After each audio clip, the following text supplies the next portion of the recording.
केन्द्रापड़ा जिला वर्तमान ब्राह्मणी नदीर बन्या द्वारा प्रभावित। केन्द्रापड़ा जिलार केन्द्रापड़ा ब्लॉक आंशिक भाव, पट्टामुंडी ब्लॉक बहुल भाव, राजनगर ब्लॉक बहुल भाव एवं आली ब्लॉक बहुल भाव, तत्सहित पट्टामुंडी पौरांचल बहुल भाव में प्रभावित होती। इतिमध्य जोड़े पर्यायर बन्या आसी। जुलाई 16 रु प्रथम पर्यायर बन्या आसाला एवं 28 तारीख जुलाई 28 रु द्वितीय पर्यायर बन्या आसी। आमर बन्या जल मापिबा अलवार व्यवस्था करा जायछि एवं ये व्यवस्था अनुसार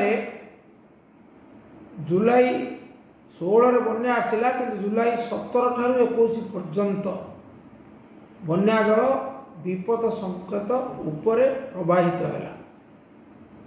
अलवाटारे बन्या विपद संकेत है 4.88 मीटर, किंतु सबुबेले 17 रु 21 5 दिन धरी बन्या जल 5.5 सुरु उपरे रहिला एवं द्वितीय पर्यायर बन्या आसला 27 जुलाई 27 और जुलाई 27 रु आज पर्यंत जुलाई 31 पर्यंत बन्या जल विपद संकेत 4.88 मीटर ठारू उपरे अर्थात 5.5 सुन उपरे रही।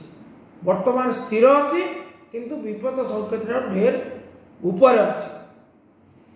या द्वारा लोके भयंकर भाव में हिंसता भोगुंट, बाह्य जगत विच्छिन्न होती। आमर अतीत जितेबले विपद संकेत उपरे अलवाटारे बन्या जल प्रवाहित हुए सरकार रिलीफ जोगाई। यह आमर दीर्घ अनुभूति अच्छी, सरकार को पाखे रिपोर्ट अच्छी। मु तेणु आज दाबी करे मुख्यमंत्री को ए संक्रांत चिठी लिखी जे तुरंत आपण 2 पर्यायर 8 दिन व्यापी विपद संकेत उपरे प्रवाहित ब्राह्मणी नदी बन्या थिबारु आपण बन्या प्रभावित अंचलवासी मानू रिलीफ जोगाई दिंतु। 7 दिन रिलीफ जोगाई दिंतु। गतकाली माननीय मुख्यमंत्री महोदय आमर पड़ोसी जिला जाजपुर भद्रक गस्त करते एवं गस्त परे आकाश मार्ग परिदर्शन पर से 7 दिन रिलीफ घोषणा करिसेंती। धन्यवाद।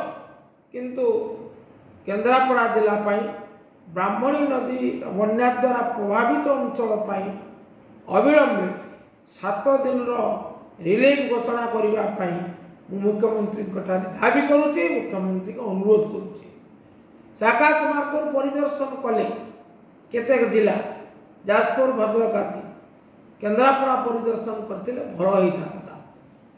मुझे अनुरोध करी जे से परिस्थितिर गंभीरता को उदयमान करने केन्द्रापड़ा अंचल को मध्य गस्त करंतु, आकाश मार्ग परिदर्शन करंतु, भूपृष्ठ आसंतु आउ 7 दिन अविलंबे बन्या विपन्न मानू रिलीफ जोगाण निष्पत्ति घोषणा कर।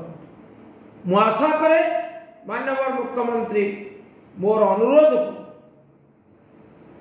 विचार करेंगे एवं तदनुजाई निष्पत्ति नेबे। धन्यवाद।